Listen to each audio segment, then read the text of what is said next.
let me toss something out here that, not that you need another complicating factor, but I do a lot of non-compete and non-solicitation agreements, and of course those agreements require consideration to be enforceable like any contract. Recently came across a situation where the consideration for the non-compete was stock options which vested after 5 years. During that 5-year period, the employee could be terminated without cause, basically at will.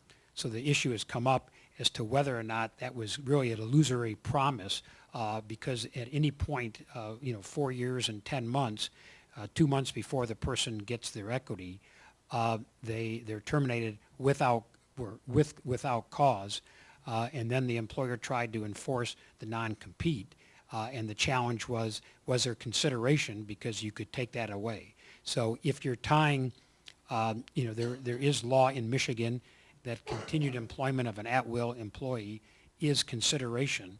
It's probably the weakest form of consideration.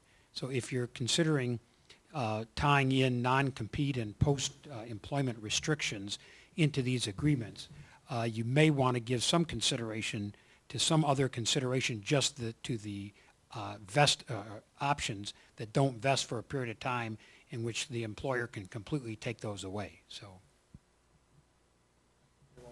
All right, we're going to take one more question, and then we'll wrap it up here. First of all, thanks for coming out tonight. I mean, you just blew my mind. I have so many new concerns. I won't sleep tonight.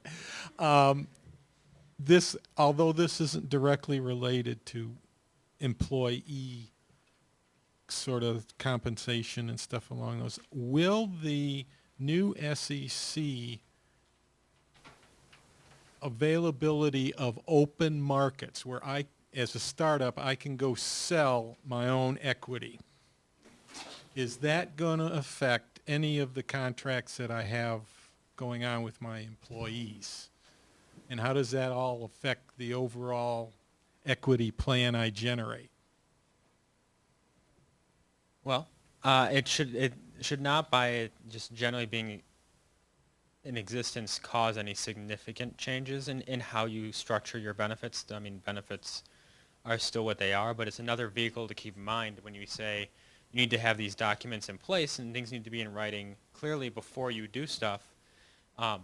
Now, with that option to get more money, whether it's seed money or to grow even bigger, faster and easier and with less cost, it's important to keep in mind that that's still an event that could still result, depending on how quirky your structure is. You could have issues with change of control or ownership rights, dilution rights, and so it's not so much that it changes everything as much as it re-emphasizes the importance of making sure you have a process in place early and that whatever that process is, whatever you decided on, is actually being followed.